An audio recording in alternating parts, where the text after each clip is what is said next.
Père Patrick, le SAMU Soupe de votre association MIR continue à distribuer la soupe dans les rues de Nice, malgré le confinement depuis le 16 mars 2020. Est-ce que vous avez envisagé de l'arrêter? Jamais. Jamais. Est-ce que les pauvres ont arrêté d'avoir faim?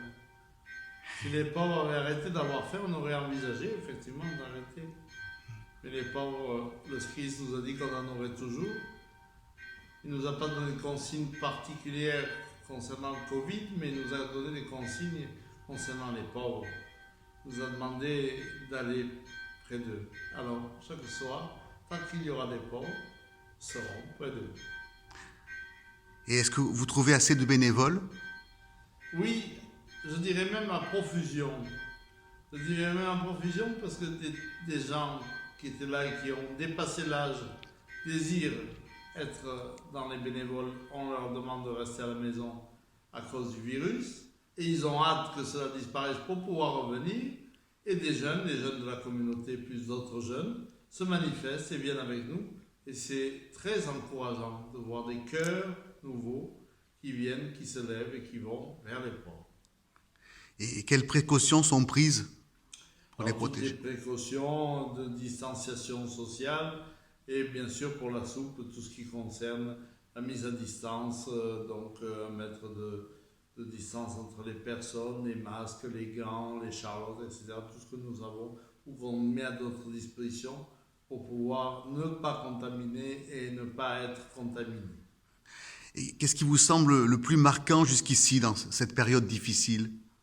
Ce qui me semble le plus marquant dans cette période, c'est le regard des gens qui est en train de changer. Les gens se révèlent. Les gens se révèlent. Peut-être que la situation de recul, de retrait, de confinement permet aux gens de se révéler. Bien sûr, beaucoup sont pétris, ont été longtemps pétris par la peur, mais après la peur, des belles choses naissent, et en particulier des ponts. Des ponts qui disent « Moi, je veux m'investir. Moi, je veux venir avec vous.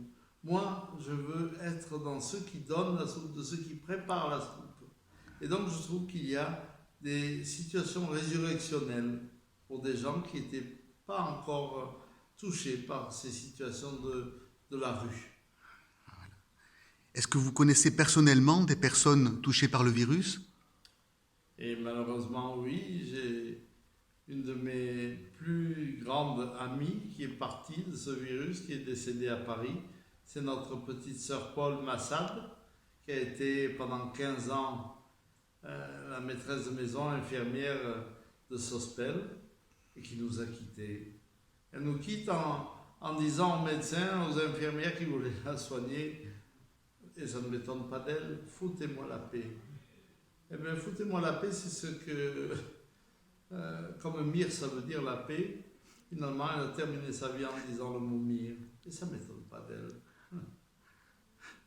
Qu'est-ce que vous avez envie de dire aux internautes qui vous suivent sur YouTube?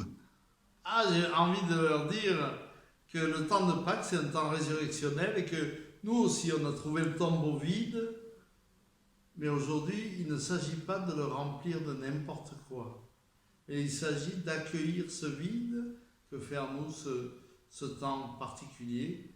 Et dans ce vide, d'y mettre la grâce de l'espérance de Dieu. Et que cette espérance de Dieu a un nom. C'est le visage du Christ, Jésus, ressuscité. Amen. Merci, Père Bouzonne.